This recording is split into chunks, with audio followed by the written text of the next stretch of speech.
Nature Mantra BP sugar thyroid reversal Nature మంత్రతో సాధ్యం. శివ సినిమాలో ఆ పోస్టర్ డిజైనింగ్ అన్నది మీ థాటే అని చాలా ఇంటర్వ్యూలో నేను చూశాను. మీ థాటే అని ఆ సైకిల్ చైన్ సీన్ కూడా మీదే. నేనే చెప్పాను ఇది, ఇంకెవరైనా చెప్పారు? మీరే చెప్పారు. చెప్పలేదా మీరు? నేను చెప్పాలా అంటే ఇంటర్వ్యూ ఏదో నేను టెక్స్ట్ చదివి ఉంటాను బహుశా. ఓకే, మీరే అది మీ థాటే అని కాదంటారా? అంటే నా థాట్ అని చెప్పడం కాకుండా అండి, అందరూ కలిసి టీమ్గా పనిచేసాం. ఓకే, పనిచేసినప్పుడు మనం ఒక 2-3 థాట్లు ఇచ్చినప్పుడు మన థాట్ ఓకే అయింది అనుకోండి, నాదే నాదే నాదే అని చెప్పుకోవటం కరెక్ట్ కాదు కదా. Ram Gopal Varma was the head of the team. ఇంకా ఇంకా దాంట్లో దాగిన తేజ, మాకు తెలియని తేజ ఏమన్నా ఉన్నారా? అంటే ఇంకా క్రియేట్ దానికి సంబంధించి, శివాకి సంబంధించి అంటే పోస్టర్స్ డిజైన్ ఫస్ట్ లోగో తయారు చేసాం. మామూలుగా ఏంటి అని అంటే అప్పటిదాకా తెలుగు ఇండస్ట్రీలో అన్ని సినిమాల పోస్టర్స్లో లోగో ఎల్లో కలర్లో ఉండేది. అప్పుడు లాజిక్ ఏంటంటే అంటే దూరం నుంచి చూసినా ఎల్లో కలర్ బ్రైట్గా కనిపిస్తుంది, కలర్ ఉన్నట్టు ఉంటుంది, బ్రైట్గా కనిపిస్తుంది అని ఎల్లో వేసేవారు. ఫస్ట్ టైం మా సినిమా లోగోని రెడ్లో వేసాం. రెడ్కి ఒప్పుకోలే. అప్పుడు నాగార్జున ఫేస్ పెట్టి లోపల దాని మీద ఎల్లో స్ట్రోక్స్ ఇచ్చి శివ దాంట్లో పెట్టి రెడీ చేశాం. అది ఫస్ట్ చూపించింది లోగో.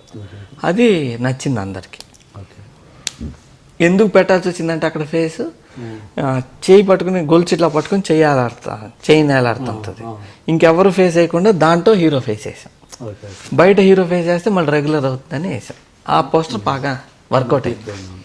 షూటింగ్ స్టార్ట్ అని వేసాం అనమాట. తర్వాత ఎట్లా అయిపోయిందంటే 100th డేకి అసలు లోగో ఇలా ఓన్లీ చైన్ వేసి చెయ్యి పిడికిలేసి 100 days అనేసి 100 daysలో నాగార్జున గారు ఫేస్ వేసాం. దాని గురించి కూడా అప్పుడు కామెంట్లు వచ్చినాయి, హింస ఇంత ఎక్కువైపోయింది, గొలుసు చేసేస్తే పేరు జనం గుర్తుపట్టేస్తున్నారు అని. అట్లా చేశాను. మీకు గోపాల్ రెడ్డి గారికి టర్మ్స్ బాగానే ఉన్నాయా? బాగానే ఉంటాయి. అంటే నేను విన్నాను అప్పుడు మీరు థాట్స్ అని షూటింగ్ నడుస్తున్నా కానీ మీరు మీ థాట్స్ చెప్పేవాళ్ళని. కోపం వస్తుంది కదా సీనియర్, కోపం వచ్చేది. అగ్గిపుల్ల సీన్ ఒకటి మీరే చెప్పారని. అంటే అగ్గిపుల్ల సీన్ చెప్పింది కాదు, లైటింగ్ ఎలా చెప్పండి ఒకసారి. అంటే మామూలుగా ఏంటంటే నేను రామ్ గోపాల్ వర్మ గారు రేపు పొద్దున్న షూటింగ్ అంటే ఈవినింగ్ వెళ్ళేవాళ్ళం లొకేషన్. వెళ్ళి ఇద్దరం చేసి చూసుకుని ఇలా తీయాలి ఇలా అనుకుని వచ్చేసేవాళ్ళం. పొద్దున్నే అలా జరుగుతుండేది. ఏమన్నా రాత్రి అనుకుంది కాకుండా మారినా, ఒకవేళ రాము మర్చిపోయినా, ఇంకెవరన్నా మార్చినా వెళ్ళి గుర్తు చేస్తుండేవాడిని. రాత్రి మనం ఇట్లా అనుకున్నాం కదా, ఇట్లా వస్తుంది ఇది. సో సీనియర్స్ ఉంటారు కదా, అలా భవానీ ఇంట్రడక్షన్ సీన్ ఉంది. దానికి అగ్గిపుల్ల వెలిగించి సిగరెట్ అంటించుకున్నప్పుడు ఆ అగ్గిపుల్ల వెలుగులో ఫేస్ కనపడాలి. ఇది సీన్. ఇది గాడ్ ఫాదర్లో ఉంటుంది. గాడ్ ఫాదర్లో ఏంటంటే పైనుంచి లైట్ చేస్తారు, ఈ ఐబ్రో షాడో కంటి మీద పడి కళ్ళు కనపడవు, లైట్ ఉండదు కంటి మీద. దానివల్ల ఏమవుతుందని అంటే గాడ్ ఫాదర్ ఏమనుకుంటున్నాడో బయట వాళ్ళకి తెలియదు. అలా ఉండాలని చెప్పి పైనుంచి లైట్ వేయమన్నాం అని రాత్రి నేను రాము డిస్కస్ చేసుకుని పైనుంచి లైట్ వేయమనాలి, ఇతను అగ్గిపుల్ల అంటించుకుంటాడు ఇది అనుకున్నాం. పొద్దున్న వెళ్ళేటప్పటికి గోపాల్ రెడ్డి గారు రెగ్యులర్ స్టైల్లో లైటింగ్ చేశారు. రాముని పక్కకు పిలిచి ఇట్లా మన రాత్రి ఇట్లా అనుకున్నాం కదా, పైనుంచి ఏమన్నా ఇది తీసేసేయాలి లైట్లు అని చెప్పి రాము వెళ్ళి చెప్తా ఉంటే చెప్తున్నాడు లేదా అని చూస్తున్నాను. రాము చెప్తా ఉండగానే ఆయన టక్కన నా వైపు తిరగగానే నేను ఇటు తలగా తెచ్చుకున్నా, ఇట్రా పిచ్చి అసలు వేస్తా పైలు సీనియర్ కదా. అంటే ఆయన అనుకుందాన్ని మేము జడగొడతానంటే అనిపిస్తుంది. తర్వాత మరి ఏంటి, దాని తర్వాత మార్చారు. అదే ఉంటుంది మీకు సినిమాలో. తర్వాత క్షణం ఆయన తర్వాత మళ్ళీ ఆయన దగ్గర కూడా అసిస్టెంట్గా చేశారు. ఆయన మంచి కెమెరామెన్ కదా, చాలా సూపర్ హిట్లు తీశారు. మిమ్మల్ని షూటింగ్ అయిపోయినాక నడుస్తుండగా వర్మ గారు మిమ్మల్ని ఒక మీటింగ్ పెట్టేసి అందరి ముందు మిమ్మల్ని నా తర్వాత అలాంటిది ఏదో జరిగింది, అంటే మిమ్మల్ని బాగా హైలైట్ చేసి ఈ సక్సెస్ కి రీజన్ అంటే నేను ఎక్కువ మందిని తేజ పార్ట్ ఉంది అని అందరి ముందు అనౌన్స్ చేశారని విన్నాను. అది ఏదో చేశారు. చెప్పండి పర్లేదు. ఆ ఇన్సిడెంట్ చెప్పండి, అది అందరికి తెలిసిందే కదా, మరి మీటింగ్ పెట్టి చెప్పారు కదా, అది పర్సనల్ ఏం కాదుగా. ఎందుకు చెప్పడానికి రీజన్ వాళ్ళందరూ ఫీల్ అవుతారు. పర్లేదు చెప్పు. ఇప్పుడు మీ మీద ఇండస్ట్రీ ఫీల్ కాని వ్యక్తి ఉన్నారా ఇప్పుడు? ఇప్పుడా? ఎవరు లేరు కానీ అంటే ఇప్పుడు నా చేష్టలకి నేను ఫీల్ అయ్యి నేను అని నన్ను అంటే ఓకే, కానీ నేను ఇంకోళ్ళు అంటాం ఎందుకని? అది ఇన్సిడెంట్ చెప్పండి. అది ఇంకోటి మన సీనియర్ని ఎప్పుడు అనకూడదు. సీనియర్ మీరు ఏమనట్లేదు సార్. ఇప్పుడు ఎస్ గోపాల్ రెడ్డి గారిది తెలిసిపోయింది. ఇప్పుడు నేను స్టేజ్ ఎక్కి ఇప్పుడు వచ్చే సినిమాలు అన్నిటినీ అన్నా కానీ ఎప్పుడు నాకంటే సీనియర్ డైరెక్టర్లు ఉంటారు. విశ్వనాథ్ గారు కానీ, దాసరి గారు, రాఘవేంద్ర గారు, వాళ్ళు తీసిన సినిమాలు కానీ వాళ్ళు కానీ నేను ఎప్పుడు కామెంట్లు కొట్టను, అసలు అన్నాం. ఎందుకంటే వాళ్ళ సినిమాలు చూసి నేను నేర్చుకున్నాను. ఇప్పుడుండే వాళ్ళని అనే హక్కు నాకుంది, నాకంటే సీనియర్లు అనే హక్కు నాకు లేదు అసలు. అలాగే ఇప్పుడు శివ జరిగినప్పుడు ఏమేమైందంటే అప్పటికి అందరూ సీనియర్లు, వాళ్ళ గురించి అనకూడదు అసలు. నేను అసలు ఎలిజిబిలిటీ లేదు. వర్మ గారు మీకు ఇచ్చిన కితాబ్ గురించి చెప్పమంటున్నాను. ఆయన విమర్శించమని నేను చెప్పట్లేదు. వర్మ మీకు ఇచ్చిన ఇంపార్టెన్స్ గురించి. శివ పెద్ద హిట్ అయింది, హిట్ అవ్వడానికి అందరూ కారణం నేను అనుకుంటున్నారు కదా. నా తర్వాత ఎవరికైనా ఎలిజిబిలిటీ ఉందంటే తేజాకు ఉంది అని చెప్పాడు. దాని తర్వాత స్టాక్ మార్కెట్లో వాల్యూ పెరిగినట్టు పెరిగింది. అదే నేను కావాలి అంతే. అప్పటి నుంచి ఇంకా మీ ఇంపార్టెన్స్ పెరిగింది. మొన్న ఈ మధ్య ఈ రివ్యూలో రాసే వాళ్ళ మీద, ఈ రేటింగ్స్ ఇచ్చే వాళ్ళ మీద మీరు ఒక కామెంట్ చేశారు. రేటింగ్స్ అంటే 1, 2, 3 అని ఇస్తుంటారు కదా, మీరే సినిమాలు తీయొచ్చు కదా అంత రాసే బదులు ఒక స్టేట్ అన్నారు. అది అంటే ఇప్పుడు అంటే వాళ్ళ డ్యూటీ వాళ్ళు చేస్తున్నారు. ఇప్పుడు మీరంటే ఎవరు ఇచ్చారండి డ్యూటీ? సపోజ్ ఒక ఎగ్జాంపుల్ మాట్లాడుతున్నాం. ఇప్పుడు సపోజ్ మీరు సూపర్ టాపిక్ స్టార్ట్ చేశారు, అసలు అడగండి ఇప్పుడు. అడగండి. అదే ఇప్పుడు అంటే వాళ్ళ వెబ్సైట్లు కావచ్చు, లేదంటే పత్రికల కోసం రాయడము, ఏదో వాళ్ళ అంటే ఇన్ఫర్మేషన్, ఇట్స్ ఇన్ఫర్మేషన్. రోడ్ మీద యాక్సిడెంట్ అయింది వేస్తున్నారు, లేదు ఇంకోటి అయింది, సినిమా రిలీజ్ అయింది రాస్తున్నారు, అలా అయిపోయింది. దాని గురించి మీరు అలా రాసే వాళ్ళు ఏమంటున్నారు, వండిన కూర బాగలేదు అని అంటున్నారు. అంతే తప్పించిన మీరే కూర వండండి అని మీరంటే అది ఎంతవరకు ఇది? అంటే ఇప్పుడు కూర వండేసాం, మీరు తిన్నారు, తినేటప్పుడు తింటా ఈ ఉప్పు ఇక్కడ ఇంత కాదు వేయాల్సింది, ఎంత ఉప్పు వేయాలి, పులుపు ఇట్లా కాదు ఇలా వేయాలి, సెకండ్ హాఫ్లో కారం వేయలేదు అని అంత చెప్పినాడు నువ్వే తీయచ్చు కదా. నేను కూర తింటా, బాగుంది బాగాలేదు చెప్తా అంతే, నాకు నచ్చింది నచ్చలేదు చెప్తా, నువ్వు పెట్టావు నాకు నచ్చలేదు. ఇప్పుడు ఇళయరాజా గారు ఒకసారి ఇళయరాజా గారితో మ్యూజిక్ సిట్టింగ్లో కూర్చున్నాం, ట్యూన్ ఇచ్చాడు ఆయన. అలా చూసా, బాగుందా బాగాలేదా అన్నాడు. అటా ఏంటి అన్న, బాగుంది బాగాలేదు అని చెప్పేంత నాలెడ్జ్ నాకు లేదు సార్ సంగీతం గురించి, నాకు నచ్చిందో లేదో నేను చెప్పగలను, నువ్వు నాకు చాలా నచ్చేవాయి అసలు, ఇప్పటిదాకా ప్రతివాడు బాగుంది బాగాలేదు చెప్తాడు, సంగీతం బాగుంది బాగాలేదు చెప్పేంత ఎలిజిబిలిటీ నాకు లేదు, నచ్చింది నచ్చలేదు నేను చెప్పగలను. ఈవెన్ సేమ్ వే అన్నం వాళ్ళు వండారు, దాంట్లో పులుపు ఎంత వేయాలి, కారం ఎంత వేయాలి, ఇది ఎంత వేయాలి అంత అని చెప్తే వండేవాడు ఏమంటాడు, నువ్వే వండుకో అంటాడు. మీరు అలా చేస్తున్నారు క్రిటిసిజం, అలా కాదు. దాంట్లో ఉన్న గొప్పతనం ఏంటి, రాంగ్ ఏంటి, అసలు ఎలా ఉండాలి, ఎనలైజింగ్ ఉందా, నాలెడ్జ్ లేదు. ఫిల్మ్ అప్రిసియేషన్ అని ఒక నాలెడ్జ్ ఉంటుంది, యాక్టింగ్ అప్రిసియేషన్ అని ఒకటి ఉంటుంది, సీనిక్ అప్రిసియేషన్ అని ఉంటుంది, స్క్రీన్ ప్లే అప్రిసియేషన్ అని ఒకటి ఉంటుంది, ఫోటోగ్రఫీ అప్రిసియేషన్ అని ఉంటుంది, కాస్ట్యూమ్స్ అప్రిసియేషన్ అని ఉంటుంది, ఆర్ట్ డైరెక్షన్ అప్రిసియేషన్ అని ఉంటుంది, సెట్టింగ్స్ అప్రిసియేషన్ అని ఉంటుంది, ప్రజెంటేషన్ అప్రిసియేషన్ అని ఒకటి ఉంటుంది. ఒక్కడైనా నేను చెప్పిన ఈ అన్ని అప్రిసియేషన్లో ఇంత డీటెయిల్గా ఒక్కడైనా రివ్యూ రాస్తున్నాడా చెప్పండి మీరు? ఎంతసేపు పులుపు లేదు, ఇది లేదు, సెకండ్ హాఫ్లో బ్రహ్మానందం గారు లేడు, ఇది లేదు, అది లేదు, ఇది తప్ప ఏది గొప్ప ఏది రాంగు చెప్పగలరా? అంత నాలెడ్జ్ ఉందా? లేదు. అంటే సపోజ్ అప్పుడు వాళ్ళే అన్నారు మిమ్మల్ని, మీరు సపోజ్ ఒక సినిమా తీశారు, ఏదో నిజం కదా, ఏదో సినిమా తీశారు, నీతి సపోజ్ ఒక గవర్నమెంట్ ఇలా ఉండకూడదని ఒక సినిమా తీశారు, మీరు సినిమా తీసేవాళ్ళు మీరే పాలిటిక్స్కి వచ్చి మీరే సీఎం అవ్వచ్చు కదా నేనంటే.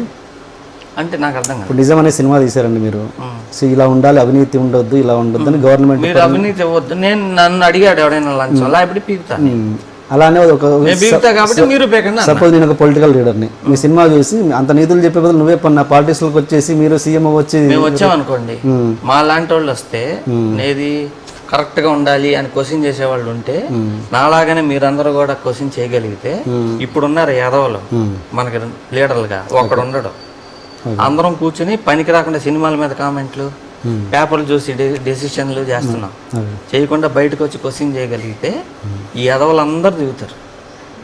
అసలు ఏంటంటే ఎలిజిబిలిటీ ఉందా మనకి లీడర్లు? ఎలిజిబిలిటీ వాళ్ళకి స్టాచ్యూలు పెట్టి అంత ఎలిజిబిలిటీ ఉంది వాళ్ళకి. ఎందుకున్నారు? ఎందుకంటే మొత్తం మేధావితనం అంతా సినిమా క్రిటిసిజంలో వేస్ట్ చేసుకుంటున్నారు. ఇంకా మొత్తం ఉంది, చాలా ఉంది. 1, 2, 3 రేటింగ్. 1, 2, 3 అసలు ఏంటి, ఎలా ఇస్తారో నాకు తెలియదు. మరి మీకేమైనా తెలుసా? రేట్కే రేటింగ్ ఫిక్స్. ఎంత అసలు 1 ఏంటి, 2 ఏంటి, 3 నాకు తెలియదు. కానీ ఒకటి మాత్రం బాగా తెలిసి ఏంటి అంటే ముందు రోజు ఇచ్చే ప్యాకెట్లను బట్టి ఆ రోజు రేటింగ్లు వస్తాయి. ఓకే, అది నేను కాదు, ఆడియన్సే చెప్తున్నారు. ఓకే, ఎందుకనంటే ఆడు సినిమా గురించి అసలు నాకు తెలియకడుగు సినిమా చూస్తున్నాడండి, ఆ hero entered, audience clapped, comedy, the comedy people are laughing, song is average, ఇట్లా కొట్టేవాడు ఈడెట్టా రాస్తాడండి అసలు రివ్యూ. 100%. అంటే నీకు సినిమాకి ఒక ఫీల్ ఉంటుంది, ఆ ఫీల్తో నువ్వు కనెక్ట్ కానప్పుడు నువ్వు ఎట్లా రాస్తావు? ఎస్. ఇప్పుడు ఏమైపోయిందనంటే బేసిక్గా సినిమాలో ఆర్టిస్టులు ఉంటారు, ఒక కళ. ఆర్టిస్ట్ సినిమా అనేది కళ, పెయింటింగ్ ఒక కళ, ఈవెన్ కటింగ్ చేస్తారే అది కూడా కళే, మేకప్ వేయటం కళ, ముక్కులో ఎంట్రికలు కత్తిరించడం కూడా కళే. సరిగ్గా కళ రాకపోతే ముక్కు కట్ అయిపోతుంది.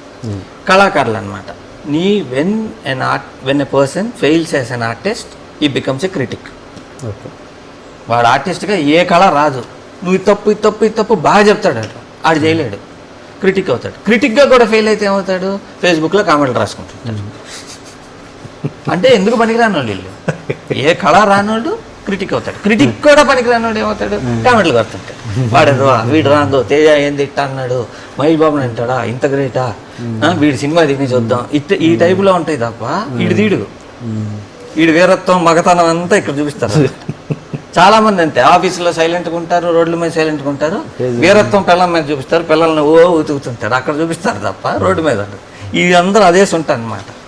సెకండ్ జాతి అంటారు. నిజంగా మగాడు బయటకు సాధించాలి. నేను రోడ్డు మీద నేను వెళ్తున్నాను, ఏమైనా తప్పు జరగనింది కారు ఆపి వాయించి పాదొప్తాను. ఓకే, మీరు అందరూ క్వశ్చన్ చేయండి అట్ట. అవును, మర్చిపోయినా. కారు ఆగించారంటే పంజగుట్ట చౌరస్తాలో ఏదో ఇన్సిడెంట్ జరిగింది అప్పట్లో.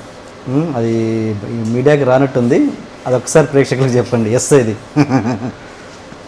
అంటే షూటింగ్ చేస్తా ఉన్నాం రోడ్డు మీద, పోలీసులు వచ్చి షూటింగ్ చేయడానికి వీల్లేదు అని లంచం అడిగారు. ఎవరు? ఎస్ఐ. ఎవరో ఎస్ఐ అడిగితే వీళ్ళు బేరం ఆడుతున్నారు, 10,000 అడిగాడు, అది ఇది 4,000 కుదిరింది. కుదరదు 5,000 అన్నాడు. 4,000 తీసేటప్పుడు స్టిల్ ఫోటో కావాలనిపించి ఫోటో ది ఆడు దూరం నుంచి ఫోటోలు కొట్టాడు, డబ్బులు ఇచ్చేది. పక్కకి వెళ్ళారు, తీసుకుంటా ఉన్నారు, ఫోటోలు కొట్టేశాడు. ఇట్లా మెడలో ఎలాడేసుకున్నట్టు క్లచ కొట్టేశాడు. కొట్టినాక అర్జెంట్గా ప్రింట్లు వేయించుకుంటా ఉన్నాడు. ప్రింట్లు వేసుకొచ్చారు. అంటే డబల్ అవుద్ది సార్ ఇప్పుడు చేయాలంటే, అంటే అప్పుడు డిజిటల్ లేదు. సరే వేసుకొచ్చా, నీకు అన్ని డబ్బులు వస్తాయి, నీకు డోంట్ వరీ వేసాం. వేసి ఈవినింగ్ షూటింగ్ అంతా అయిపోయినాక ఇంటికి వెళ్ళి స్నానం చేసి వెళ్ళి ఫోటోలు పెట్టి ఫోటో చూసాడు పోలీస్ స్టేషన్కి చూసి కళ్ళు పెద్ద అయిపోయింది. ఇంకోటి పెట్టా, ఏమంటావు అయితే, నువ్వు చెప్పు నువ్వేమంటావా అని అంటే భయపడుతున్నావా? భయపడేది ఏం లేదు, మొత్తం మీ హయ్యర్ అఫీషియల్స్ కాదు, డైరెక్ట్గా హైకోర్టు చీఫ్ జస్టిస్ పంపుతాను, ఇది ఇలా జరిగిందని డేట్తో పాటు కొట్టాం. పంపుతాను, ఏం జరుగుతుందో అది చూసుకున్నాం. అదేం చెప్పేసి ఫోన్ నెంబర్ ఎక్కడ ఉంటాని చెప్పేసి వచ్చేసి 11కి వచ్చారు పంచాయతీ మీటింగ్. ఏంటంటే 1,00,000 రూపాయలు ఇండా, 1,00,000 రూపాయలు నువ్వు 4,000 తీసుకున్నావు కదా, 1,00,000 మళ్ళీ బేరం అది ఇది 50,000 ఇచ్చా. ఓకే,